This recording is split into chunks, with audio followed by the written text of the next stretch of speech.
పంది దారిని పోతూ దానికి బాగా చలిగా అనిపించి చుట్టూ చూసింది ఎక్కడన్నా ఉందాము అని.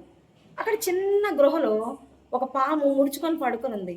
అది తను పట్టేంత స్థలం అయితే లేదు.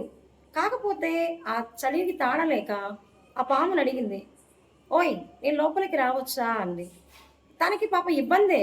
కానీ అడిగింది గదా! మరో ప్రాణి అని చెప్పి లోపలికి రా అంది.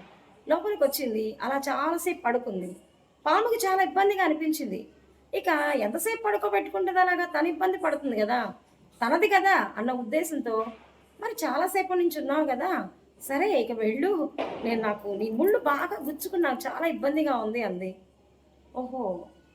అంటే నీ వల్ల నాకేం ఇబ్బంది లేదు. నా వల్లే నీకిబ్బంది ఉంది అన్నన్నావు కాబట్టి, నువ్వే వెళ్ళు అంది ముళ్ళపంది.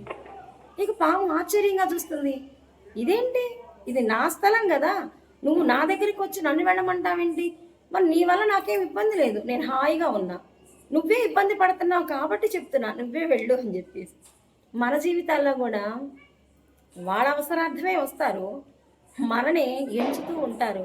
ఇబ్బందులు పాలు చేస్తూ ఉంటారు. వాళ్ళు వెళ్ళరు. మన ఇబ్బంది పెడుతూ ఉంటారనమాట.